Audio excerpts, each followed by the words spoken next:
knew that Cory was going to be here. I gave him a call. I thought I'd stop by. But I just want to say, one, I'm really excited about Hillary's campaign. It's been tremendous.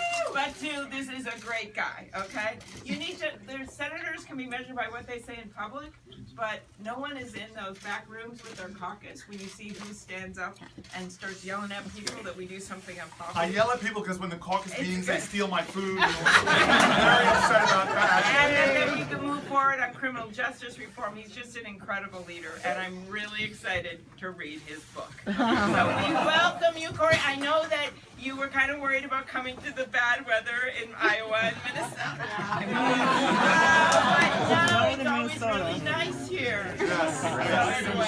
From whence I they've already canceled my flight home. So Hillary will be getting a lot more campaigning this year. So we welcome you to the Midwest. No, stay here next to me though. Stay here next to me. I seem more senatorial when you're around me. Oh, no, wait a minute, you just look taller. Okay, no, it's fine.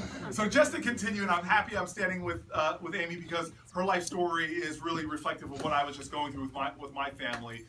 This idea that we all may come from different backgrounds, we all may come from different faiths, we all may come from different races, religions, you name it, but we have this seminal understanding that the experience of human condition is one about when good people come together, they can do great things. We have a Declaration of Independence in this country, which I'm so proud. But if you think about the spirit of this country, it's a declaration of interdependence, of us coming together, working together, sharing spirit and energy. I believe in principles of rugged individualism and self-reliance, but rugged individualism did not get us to the moon, for crying out loud. Rugged individualism didn't pave our roads, it didn't map the human genome. And the reality is that our country is best when we understand our connections to one another. And so this is what I've experienced in my life. This is the America I know. When my father finally did get out of that town and get down to college, thanks to people who put money in a church collection plate, and again, I can't imagine what the ROI was on those dollars that people gave. My father and mother used to tell me they got to, in the early 1960s, to Fisk University in Tennessee, to North Carolina Central University in North Carolina, and they stood there and watched human beings from all different backgrounds, black and white, Christian, Jewish, coming down to march for civil rights. It was amazing. People who were boarding buses knowing that they would get bombed and burned. People who were marching knowing that they would get beaten, showing extraordinary courage, not for themselves, but showing courage because they know because of what they were doing, they were going to advance this nation. When my parents got to Washington, D.C., where they both met, my mom had the charity to marry my dad. My dad had the luck that she said yes. It was a time, and I don't care what your background is in this country, if you're a woman, if you're Irish, you can go through it all. There was a time that corporate America didn't want you.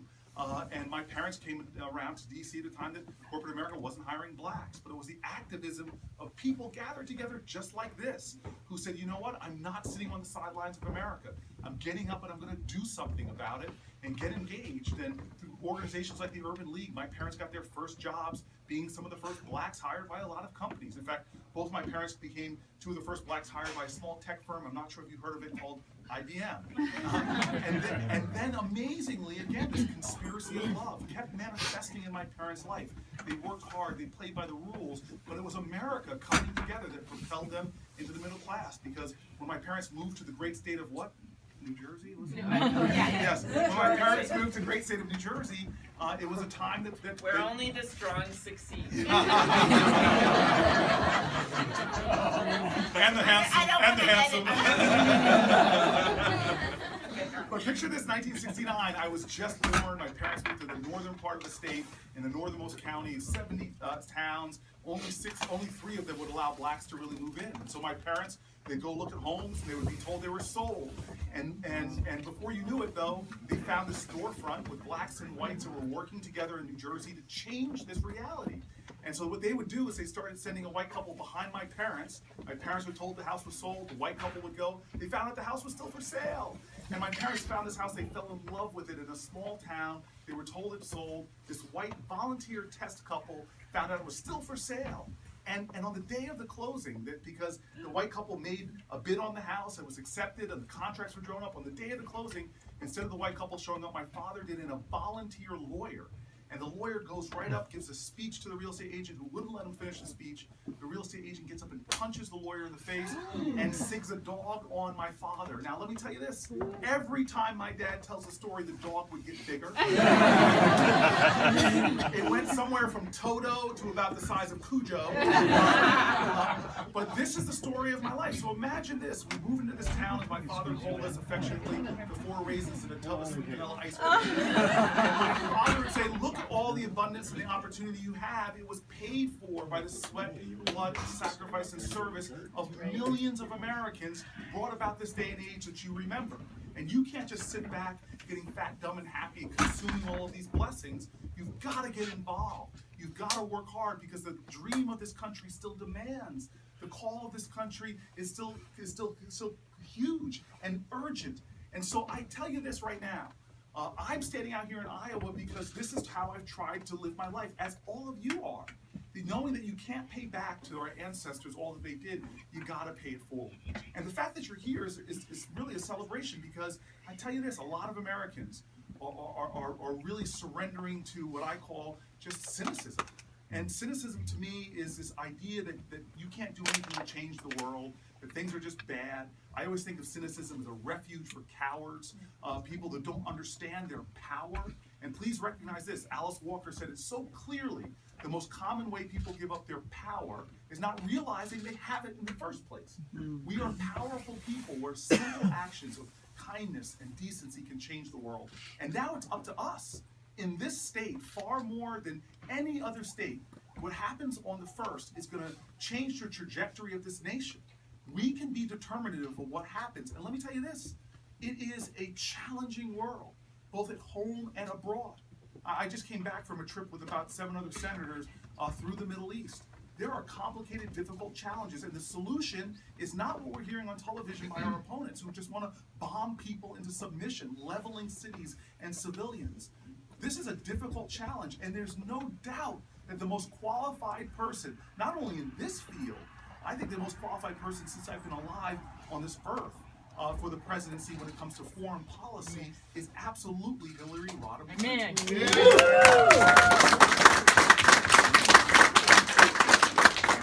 But there's more than this. The call of our country still commands because there's more than this, and we know it. We have challenges in this nation that run the gamut. And what I'm proud about Hillary is when I was just starting out to endorse her, her team comes to me and she says her first foreign policy address, her first policy address period is going to be on the issues that aren't popular, that people aren't talking about. And so next thing I know, she comes out of the block talking about criminal justice reform. She comes out of the blocks talking about mental health issues. She comes out of the blocks talking about addiction. She comes on the blocks talking about struggling moms who are trying to deal with issues that we don't pay enough attention to, like autism and other challenges facing our beautiful children. She comes out of the blocks talking about, you know what, we can't fall behind anymore as a country where every other nation that's competing with us, even the Congo and Afghanistan, have paid family leave. How can America say we love our children with words and not follow it up by doing the things that empower our children?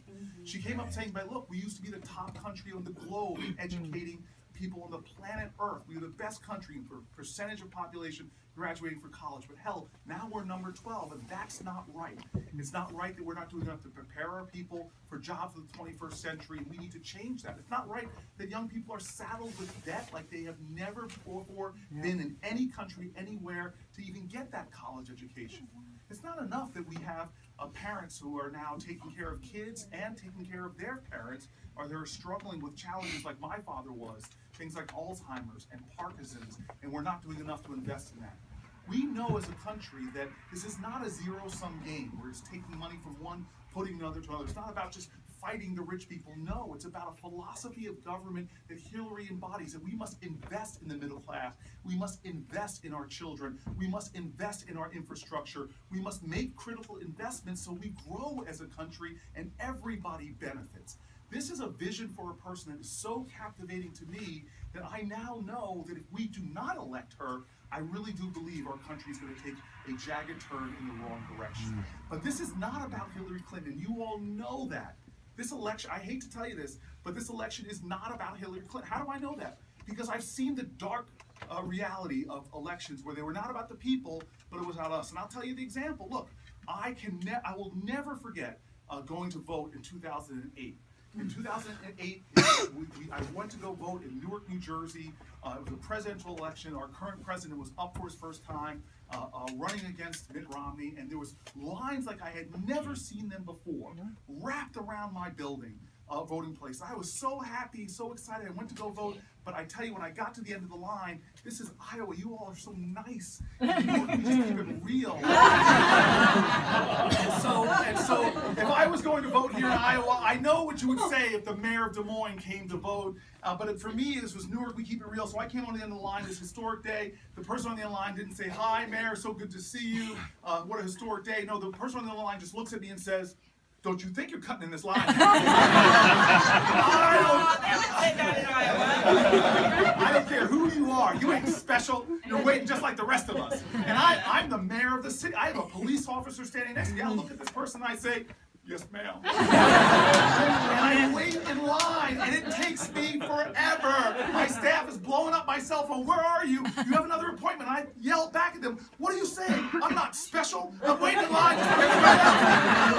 And I get to the front of the line, and now I walk in. I have security with me. I'm there, and you all know, some of you all know the Bible where it has the Beatitudes. Blessed are the meek, for they shall inherit the earth. I really think there was one that was left off there. Blessed are the poll workers, for they have really hard jobs. And I get in there, and there's this is poll worker sitting there, and there's a woman hovering over her, yelling, saying, "I don't care if my name is not in that book. I'm voting for Barack Obama."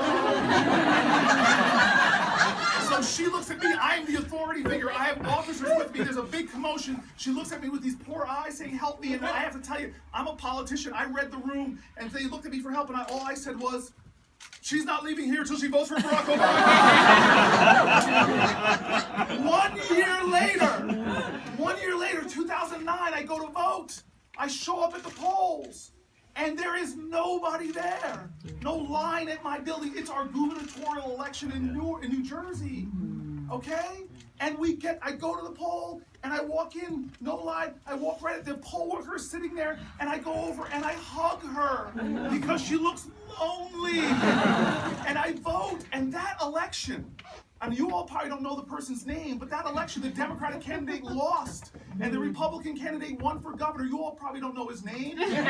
He's now the governor of our state.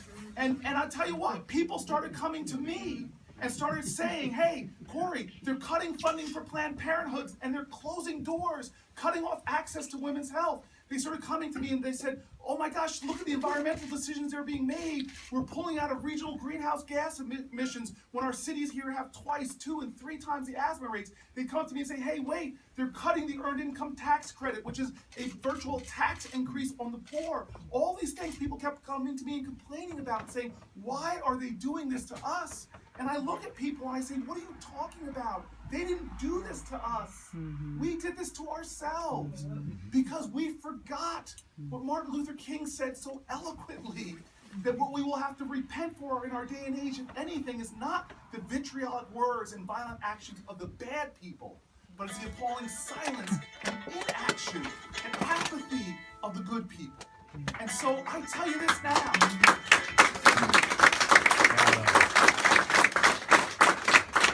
Every day, people have a choice, and too many people are choosing indifference and apathy, and worst of all, they're choosing cynicism.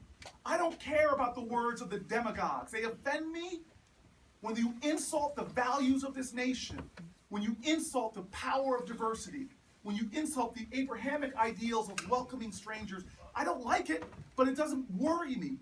What worries me in this election season is not their words, it's our actions. Will we stand up? Will we engage? Will we understand the most powerful choice you have to make every moment of your life is, will I accept conditions as they are or take personal responsibility for changing those conditions? And I bring you back then to my dad to end. My father was this amazing man who was up from poverty and made it to the middle class and didn't stop being an activist. Both he and my mom, for the last days of his life, were engaged in trying to serve. They, on the board of the Fair Housing Council, ran a homeless clinic after they retired. Incredible people. One of my biggest sadness, the day I swore my oath and got a chance to be a colleague of this young lady, and she got it sworn in on the usual day. I got sworn in on a special election, and therefore they gave me my special day, the auspicious day on the calendar. I got sworn in on October 31st, Halloween. and I was sure Joe Biden was not going to play it straight, that he was going to say, "Do you Cory boo?" He did not go with the Cory Booker line. But six days before I was elected to the U.S. Senate, my father passed away, and it was such a difficult thing to be sworn in. And have my father not see how history was marching on. I was so proud to be the 21st mayor in American history to go straight from being a mayor to being a senator, to be the 4th elected African American in the history of our country. And my mom stood there with me and said, "Don't you ever forget what it took to get you here." And it wasn't just the campaign workers who you should thank every time you see them. It wasn't just the people of the state of New Jersey who you should hug, the ones who voted for you, and even the ones that didn't. I said, "You sure the ones that didn't?"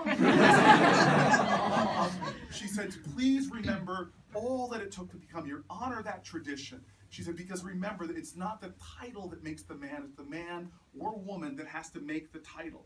And so on that day, I had to think of all the things my father said, all the things that my father did during his lifetime, those small little powerful interactions. But some of the best things I remember about my dad were his horrendous jokes and stories. And I tell you, I love listening to my parents speak, because my mom, she has this penchant for accuracy and detail. And even though I've heard all her stories, I learn something every time she tells those stories. And my dad, I love hearing speak, because he has this penchant for exaggeration and hyperbole, and his stories get more exciting every time he tells them. I mean, my father, you know, he would tell the weather events in North Carolina. God bless America. I was afraid of North Carolina. They had hurricanes and tsunamis. In fact, that's how he started his story. One day he said to me, "Son, when the tsunami hit my town," and I'm like, "Dad, you live in the mountains. How did the tsunami hit your town?" And you know how your parents get indignant when you challenge them? He's like, "Boy, it was a long time ago, before the internet. You can't look it up, but it happened." And then he goes on with his story.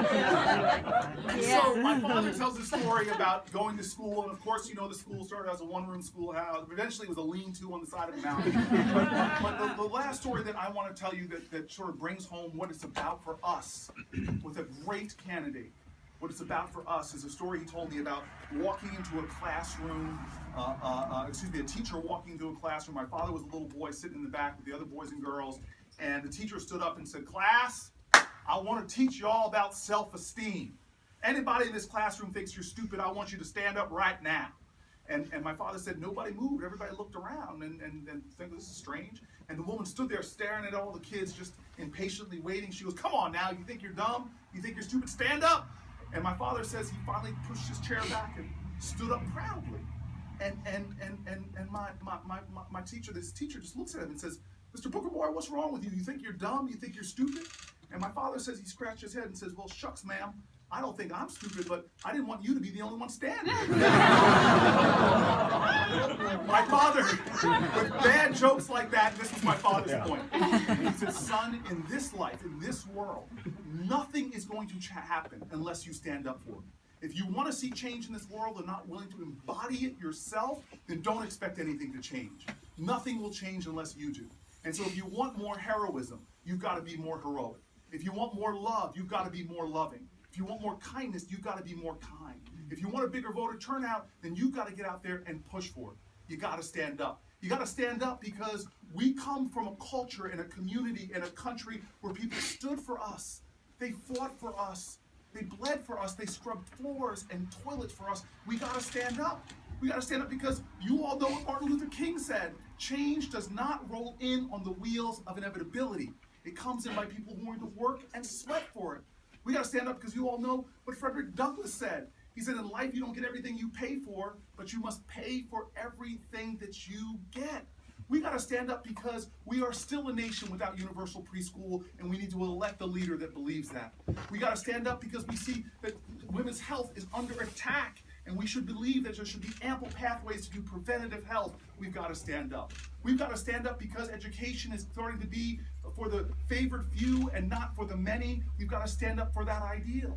We've got to stand up for each other. We've got to stand up for our history, our culture, and our honor. And if we stand like that and are able to inspire others to stand with us, there is nothing we can't do, because I know some people say things are impossible.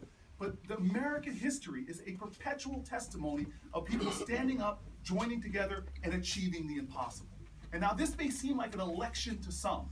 That's all it might seem like, but you and I all know that this is about a larger campaign that goes on past even an election day. It's a campaign to advance our nation against forces that want to take us back, against forces that want to undermine progress on civil rights, on voting rights, on women's rights, on gay and lesbian rights, and we can't afford that. When issues from gun violence to issues of foreign policy, we need to have the right person in the White House. And the right person in the White House happens to be a history maker at every level. The right person in the White House is a person that has served as First Lady, who served as Secretary of State, who served as a United States Senator. Heck, when she graduated from the law school, her first job was serving children for the Children's Defense Fund. If we stand up for this great leader, we will not only make history, but we will secure the future for the next generation of Americans and honor the past. If we do all that standing together, I guarantee you, not only will my Father in heaven be happy, but generations yet unborn will begin to rejoice. Amen. So thank you.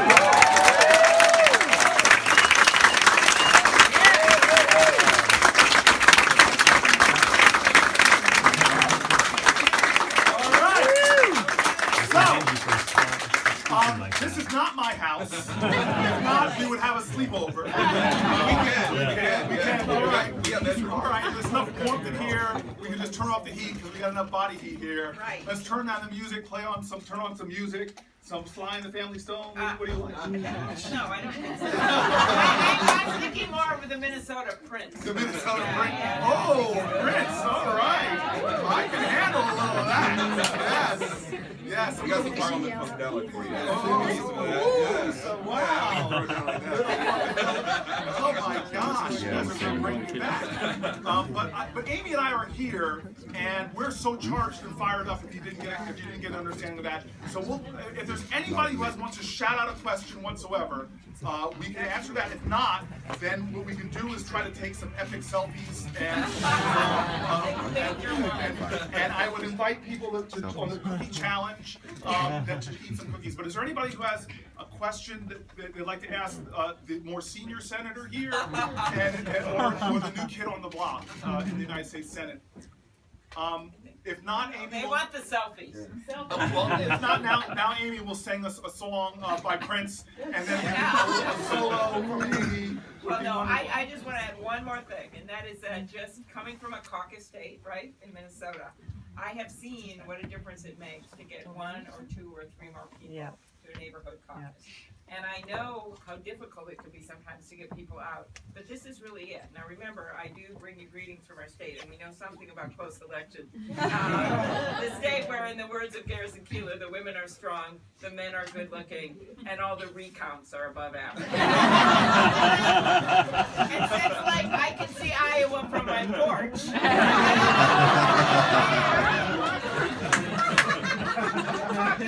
And by the way, don't we like having a guy here from New Jersey that isn't Chris Christie?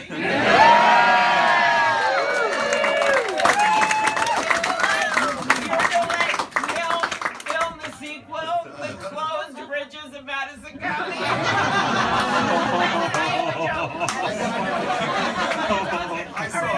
But the point of this is that these guys are running around right now, and they're getting a lot of attention. But we're going to do the real work and get those people turned out. One of the caucuses I first did, I was running for county attorney, county prosecutor, and I remember going to an area that we didn't have a lot of Democratic turnout. And I went into this room, and there was like 10 guys, and it was caucus night because we were in different states. I'm like, oh man, this is bad. And I go, well, I'm here to speak for you. And the guy goes, Amy, this is the Gulf club of minutes. The Democrats had so many people there around the corner. And I went around the corner and there were 300 people. Election time. And so I just, you know how you can do it. And Hillary has worked so hard and she is going to be such a great president.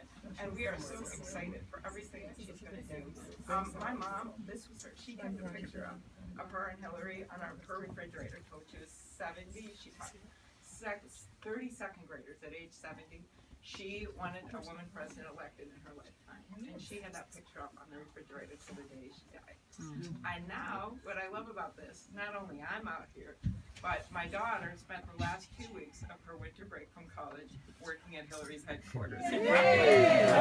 Generation, as Cory was stressing, that torch is being passed on, and we are the ones that have to do it.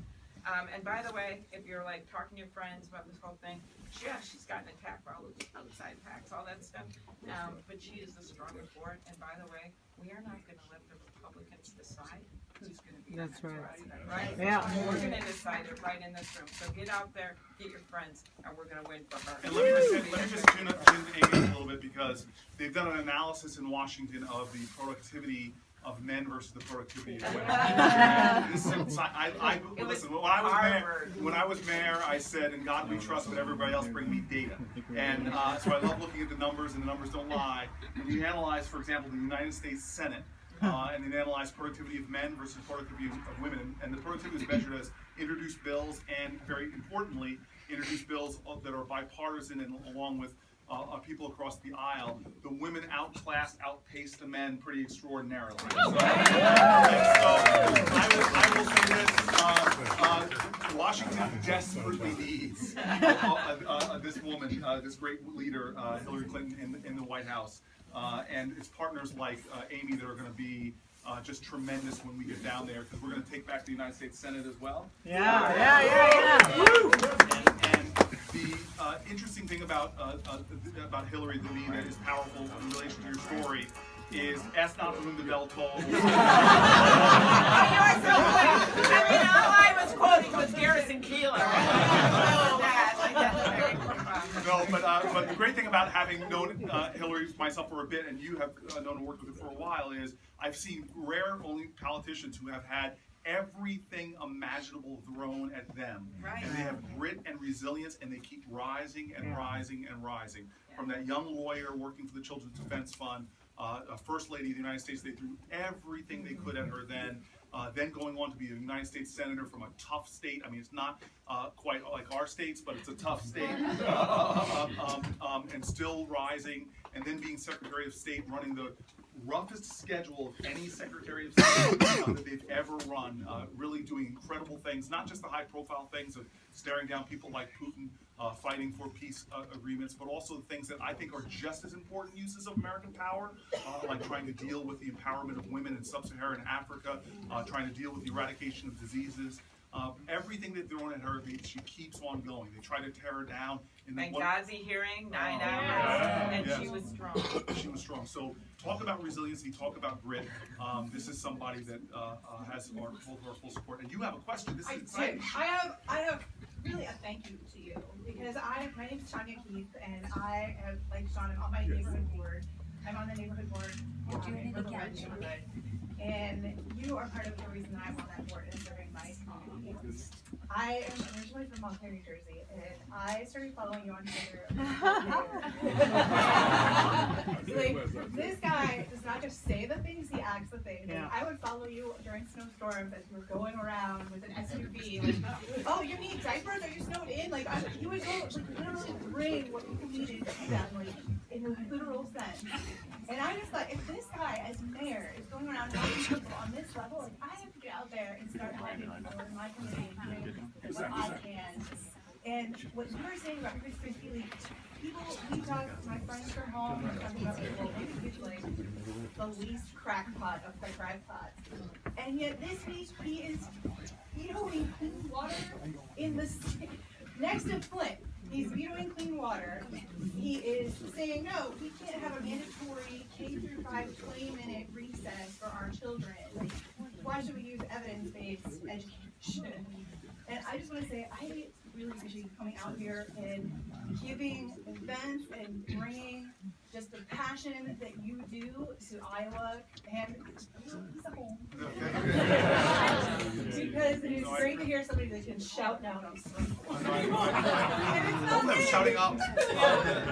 Well, listen, we all know the power of one simple act of human kindness, and this is the last thing I'll say, and then I'll stop. But both of our political careers, we really are here because we've been engaged with our citizenry. I started out in the city council.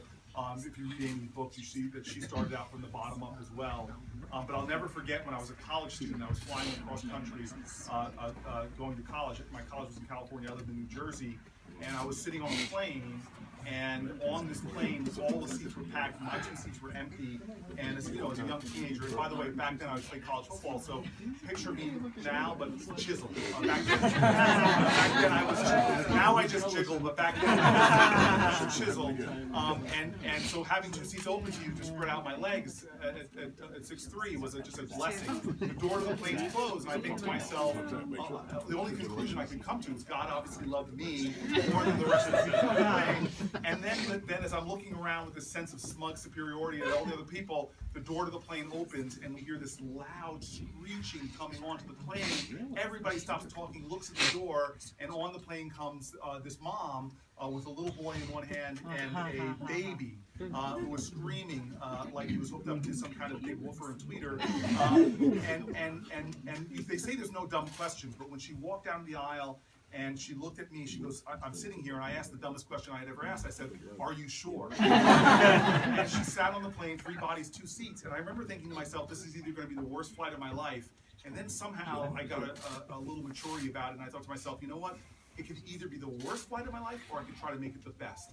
And I decided to start talking to her. As soon as I started talking to her, I saw that she was mortified because people were staring at her in really mean glances. And before you knew it, she and I were talking and laughing. I was playing tic-tac-toe and things with the young boy. I was killing that young guy with all the best jokes I have appropriate for somebody his age.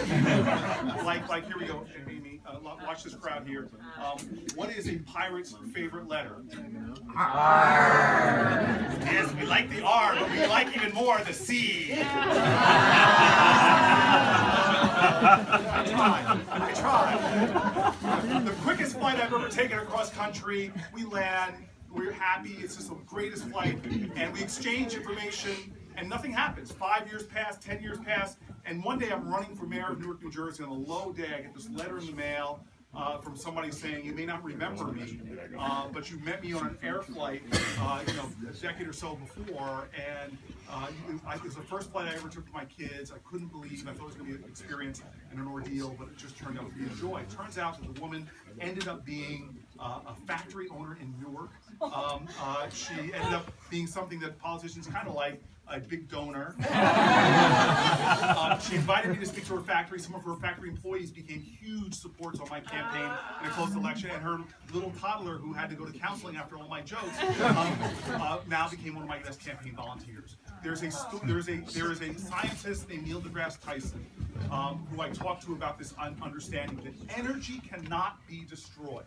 If you look at tonight at the night sky, you'll see stars up there. Some of them actually have literally died, but we see them as if they're there because the energy they give off goes on in perpetuity, and the light goes on for those hundreds of millions of light years. People are just like this. The energy we give off, negative or positive, goes out forever. And so if we have the chance, through our actions, especially in the next 9 days, to send off energy of goodness, positivity, hard work, that is not for naught. No good deed is ever wasted. And in this effort, in this cause, and this purpose, to fight for a woman this great, I assure you that what we do here will go on in perpetuity and the impact it can have. With that, Amy, take us home. One more example of that. I was thinking when he said that because it was so inspiring. Paul Wellstone, right? Yeah. And he, in those last few days of his life, the last few months before he died in that tragic plane crash, he was, he couldn't walk. He had MS. And he would always run around in all our parades, and everyone was so excited. But at the end, he could only stand on the back of the green cross and wait. And no one even noticed he was a runner. Because he had energized so many people to run around that bus in their green cross that it was like he was running. And that's what we do. So just remember that. We're gonna win. Everybody, thank you so much. Thank We're you. gonna